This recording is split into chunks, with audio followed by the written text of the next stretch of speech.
नमस्कार, मैं हूं आपके साथ सुनील बॉबी और आप इस समय देख रहे हैं अपना पसंदीदा कार्यक्रम बिहार समाचार।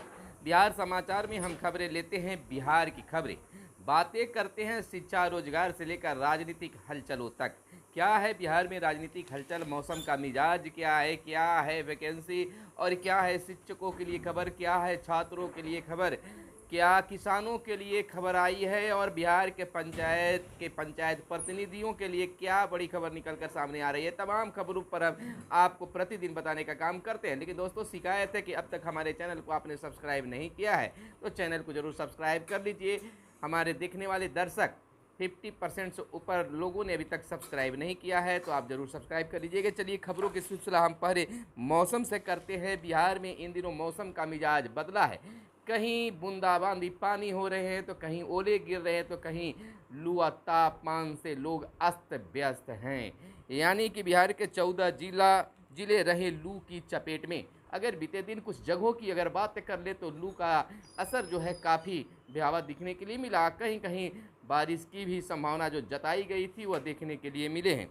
मौसम का मिजाज लगातार बदलते जा रहे हैं। इन जिलों में आपको बता दें कि 26 और 27 को लू का अलर्ट भी जारी किया गया है। दोस्तों, अगर आप हमारे इस चैनल पर वीडियो को देख रहे हैं तो आप सतर्क हो जाइए। 26 अप्रैल और 27 अप्रैल को काफ़ी भयावह लू का असर दिखेगा। इसको लेकर मौसम विभाग ने अलर्ट जारी किया है। आपको बता दें कि पटना सहित दक्षिण बिहार के अधिकतर जिले फिर से भीषण गर्मी की चपेट में हैं। आपसे हम भी कहना चाहेंगे कि बिना ज़रूरत के घर से बाहर नहीं निकलें और ज़रूरत पड़ने पर ही घर से बाहर निकलें, लेकिन पेट खाली नहीं रहना चाहिए। भरपेट पानी पीजिए, कुछ खाना खाइए, उसके बाद ही घर से बाहर निकलिए और हो सके तो छाते या गमछी वगैरह जो है प्रयोग करते हुए बाहर निकलिए। आपको बता दें कि कहां कहां अलर्ट जारी किया गया है। पछुआ के प्रभाव से 26 और 27 को राज्य के 17 जिलों में उष्ण लहर यानी लू का अलर्ट जारी किया गया है। इन जिलों में पटना, कैमूर, बक्सर, रोहतास, भोजपुर, अरवल, जहानाबाद, नालंदा, गया, नवादा, औरंगाबाद, शेखपुरा, लखीसराय, मुंगेर, बेगूसराय, खगड़िया, जमुई, बांका और भागलपुर शामिल है। इससे पहले 25 अप्रैल को बक्सर, नवादा, कैमूर, रोहतास, गया और औरंगाबाद में लू की चेतावनी जारी की गई थी। तो दोस्तों, यह था मौसम का हाल। और इधर हम बता दें कि एक तरफ बिहार के युवा पीढ़ी जो है, जो शिक्षक की तैयारी कर रहे हैं, शिक्षक बनना चाह रहे हैं, शिक्षकों की नियुक्ति को लेकर लगातार सरकार के खिलाफ आवाज़ें उठा रहे हैं। लेकिन एक बड़ी खबर निकलकर सामने आ रही है कि अब तक बिहार में बहुत सारे पद खाली हैं। यानी कह सकते हैं कि 50,000 पद अभी खाली पड़े हुए हैं प्रारंभिक शिक्षकों के लिए। 2.5 साल से चल रहा है नियोजन, 4 बार हुई काउंसलिंग, फिर भी नहीं मिले योग्य उम्मीदवार। तो इस तरह से जहां पर एक तरफ गुणवत्तापूर्ण शिक्षा की बात की जाती है, वहीं शिक्षकों की इतनी बड़ी संख्या में पद खाली होना गुणवत्तापूर्ण शिक्षा पर संदेह जाहिर करता है। आपको बता दें, ज़्यादातर महिलाओं को आरक्षित पद रह गए हैं खाली। महिलाओं को लेकर शिक्षक पद के लिए जो महिलाएं उम्मीदवार को वहां पर चयन करना था, उनकी पद ज़्यादा खाली रह गया है। फिर भी बहाली होनी चाहिए। जिस आधार पर बच्चों की संख्या के अनुसार शिक्षकों की बहाली की जानी है, पूरे बिहार में स्कूलों में शिक्षकों की कमी बताई जाती है। जहां तक अगर बात कर लें तो शिक्षकों की जहां पद खाली है, वहीं बिहार में प्रधानाध्यापक की पद भी खाली है। यानी कह सकते हैं कि कुछ जगहों को छोड़ दें तो प्रारंभिक, माध्यमिक, उच्च माध्यमिक विद्यालयों में प्रधानाध्यापक है ही नहीं। प्रभारी प्रधानाध्यापक के सहारे विद्यालय चल रहे हैं। तो सरकार पहले गुणवत्तापूर्ण शिक्षा की बातें करने से पहले इन खाली पदों को भरे, यानी कि नेतृत्वकर्ता के रूप में जो प्रधानाध्यापक होते हैं उनकी बहाली करें। हालांकि बीपीएससी के द्वारा, सरकार के द्वारा यह बहाली की जा रही है, लेकिन कब तक यह फाइनल होगा कुछ कहा नहीं जा सकता है। दूसरी ओर बिहार के नियोजित शिक्षक हमेशा वेतन को लेकर आवाज़ उठाते रहते हैं, लेकिन अब तक 15 वर्षों से यह देखते आया गया है कि अब तक शिक्षकों को समय पर वेतन नहीं मिल पाया है। अब एक बार फिर से बिहार के नियोजित शिक्षक ईद से पहले वेतन भुगतान की मांग बिहार सरकार से किया है। अब देखना यह होगा कि क्या बिहार सरकार ईद से पहले बिहार के शिक्षकों, बिहार के नियोजित शिक्षकों, बिहार की महिला शिक्षिकाओं को भी ईद से पहले वेतन भुगतान होता है, या फिर वही शिकायत एक बार फिर रह जाता है। तो सामने आएगी यह बात कि किस प्रकार से शिक्षकों के साथ क्या हो रहा है। इधर इंजीनियरिंग कॉलेज की बात कर ले तो नहीं मिल रहे हैं नए योग्य प्राचार्य। यानी कि कहने का तात्पर्य है कि बीपीएससी ने प्राचार्य पद के लिए आए 72 आवेदनों को अयोग्य बताया है। सूबे के 38 इंजीनियरिंग कॉलेजों में सिर्फ 2 हैं नियमित प्राचार्य। तो इस तरह से इंजीनियरिंग कॉलेजों में भी प्राचार्यों की कमी है। जैसा कि पहले भी मैंने बताया कि प्राथमिक विद्यालय, मध्य विद्यालय, माध्यमिक विद्यालय, उच्च माध्यमिक विद्यालय में प्रधानाध्यापक की कमी बहुत सारा है, यानी कि पद बिल्कुल खाली है कुछ जगहों की अगर छोड़ दे तो। इधर बीते दिन भारत के गृह मंत्री अमित शाह का आगमन बिहार में हुआ। बिहार के आरा के जगदीशपुर में, जहां वीर कुंवर सिंह का जन्म हुआ था, वहां विजय उत्सव मनाने के लिए हमारे भारत के गृह मंत्री अमित शाह का आगमन हुआ और खास तौर से तिरंगे झंडे यानी कि अपने राष्ट्रीय ध्वज के साथ में जन्मोत्सव मनाया गया और रिकॉर्ड बनाया गया एक नए रिकॉर्ड के साथ। लेकिन उससे पहले बता देते हैं कि मुख्यमंत्री नीतीश कुमार ने अमित शाह का एयरपोर्ट पर भव्य रूप से स्वागत किया। यानी कि जयप्रकाश नारायण अंतर्राष्ट्रीय हवाई अड्डा पर जाकर केंद्रीय गृह मंत्री अमित शाह का स्वागत किया गया। इसके बाद वहीं स्टेट हैंगर के विशिष्ट कक्ष में दोनों नेताओं ने बैठकर कुछ देर बातें भी की। दोनों एक ही वाहन में बैठकर विशिष्ट कक्ष में गए। और इधर बता दें कि बिहार के मुख्यमंत्री नीतीश कुमार ने भी बाबू वीर कुंवर सिंह सभी तबकों को जोड़कर चलते थे, इन्होंने कहा है। और सदा जानवी के राजकीय समारोह में आपको बता दें कि बाबू वीर कुंवर सिंह समाज के सभी तबकों, अगड़ी जाति, पिछड़ी जाति, दलित समाज, हिंदू मुस्लिम को जोड़कर चलते थे। इसे लोगों को याद रखना चाहिए। उनकी याद में विश्वविद्यालय का निर्माण पहले ही कर दिया गया था।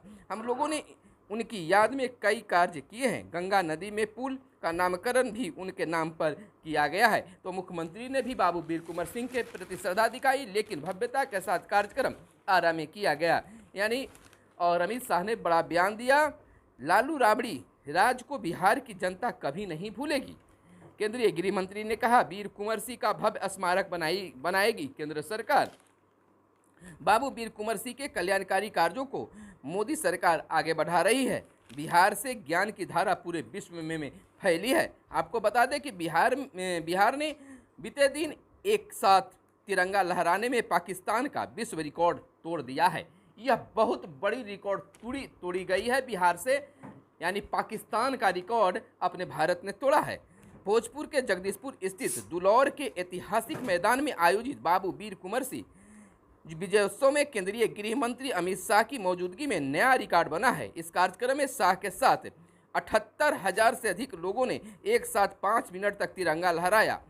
यानी कि 2014 में पाकिस्तान ने एक साथ 57,000 झंडे लहराने का रिकॉर्ड बनाया था और यह रिकॉर्ड भारत ने तोड़ दिया है। बिहार ने इस मौके पर अमित शाह ने कहा कि केंद्र सरकार वीर कुंवर सिंह की स्मृति में भव्य स्मारक बनाएगी। राजद पर निशाना साधते हुए उन्होंने कहा है कि सिर्फ पोस्टल से चित्र हटा लेने से बिहार की जनता लालू राबड़ी के जंगल राज को नहीं भूल सकते हैं। तो सबसे बड़ी बात यह हुआ कि पाकिस्तान का रिकॉर्ड तोड़ा गया। तिरंगे झंडे को 5 मिनट तक लहराया गया। गृह मंत्री के साथ तमाम उपस्थित लोग 78,000 से अधिक लोग वहां उपस्थित थे, जिसमें रिकॉर्ड तोड़ा गया है। और पाकिस्तान का रिकॉर्ड 57,000 की थी, तो वह रिकॉर्ड तोड़ दिया गया। बहुत बड़ी बात है। गृह मंत्री ने कहा, वीर कुंवर सिंह के समाज को सुधारक भी बताया। कहा कि कुंवर सिंह उस जमाने में भी गरीबों और पिछड़ों और दलितों के कल्याण के बारे में सोचते थे।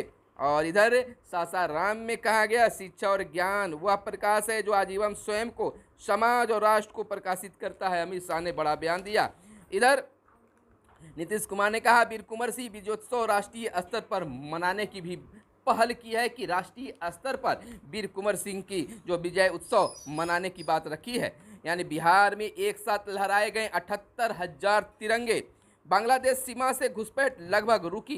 राजनाथ सिंह का यह बड़ा बयान आया है। और भारतीय मछुआरों के सीम से पाक ने कराई जासूसी। कश्मीर में मुठभेड़, पाक आतंकी ढेर हुए हैं। और कुछ और खबरें जो बिहार से जुड़ी हुई है उसको हम आपको बताना चाहेंगे। गड्ढा खुला होने पर कनेक्शन नहीं मिलने की शिकायत अधिक है। नल जल योजना की बात कर ले, पीएचडी हर महीने करा रहा है पंचायतों में जन सुनवाई। शिकायतों को जल्द निपटाने का निर्देश संबंधित पदाधिकारियों को दिए गए हैं। आपको बता दें कि हर घर योजना के धरातल पर स्थिति को देखते हुए इसको लेकर लोक स्वास्थ्य अभियंत्रण विभाग द्वारा सामाजिक अंकेक्षण का कार्य और जन सुनवाई ग्राम पंचायतों में चल रही है, ताकि ग्राम पंचायतों में चल रही ताकि सुधार इसमें हो सके।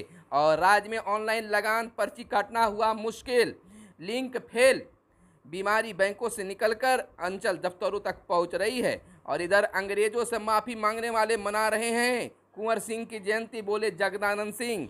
और जिन नवनियुक्त शिक्षकों के प्रमाण पत्र सत्यापित, उन्हें वेतन जल्द मिलेगा। यानी कि एक बड़ा बयान निकलकर सामने आ रहा है कि जिन नवनियुक्त शिक्षकों का प्रमाण पत्र का सत्यापन हो गया है, उनका वेतन जल्द ही मिलेगा, शीघ्रता के साथ मिलेगा। आपको बता दें कि राज्य के प्रारंभिक विद्यालयों में नवनियुक्त करीब 40,000 शिक्षकों में जिनके सभी प्रमाण पत्र सत्यापित हो चुके हैं, उन्हें जल्द ही वेतन देने का बातें सामने आई है। इधर बता दें कि निर्दोष अभियंताओं को परेशान करना बंद हो। अभियंत्रण सेवा संघ बेसा ने निर्दोष अभियंताओं के प्रताड़ित करने का आरोप लगाया है। और इधर भाषा ने पीएचसी में मारपीट की निंदा की और घायल मजदूरों की मेडिकल रिपोर्ट बनेगी।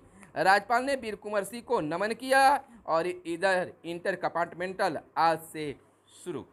तो और इधर 31 जिलों में 400 बस्तियों में स्वास्थ्य मेला लगाया गया आज। और बिल्कुल अब देखिए इस तरह से स्वास्थ्य मेले में लोगों को लाभ भी मिल पाता है। इधर कुछ देश विदेश की अगर बातें कर ले तो यूरोपीय संघ ने तय किया डिजिटल मंच क्या दिखाएगा, कर्ज संकट वाले देशों को बचाए, भारत का बयान है। और 3 महीने में 3 मुख्य न्यायाधीश बनते देखेगा सुप्रीम कोर्ट। और एक दिन में कोरोना के केस 2.5 लाख के पार। कोरोना से जंग अपने देश में फिलहाल जारी है। तो बंधु, इन्हीं खबरों के साथ हम समाप्त करना चाहेंगे और कहना चाहेंगे कि कोरोना से एक बार फिर सतर्क रहने की ज़रूरत है, और नहीं तो फिर देश में हालात बिगड़ सकता है। हालांकि सरकार का दावा है कि सभी अभी कंट्रोल में है। बिहार की बातें अगर कर रहे हैं तो बिहार में भी कंट्रोल में बताया जा रहा है। फिर भी हमें सतर्क और सुरक्षित रहने की जरूरत है। तो फिर मिलते हैं अगले वीडियो में, तब तक के लिए दीजिए हमें इजाज़त। धन्यवाद। जय हिंद, जय भारत, वंदे मातरम।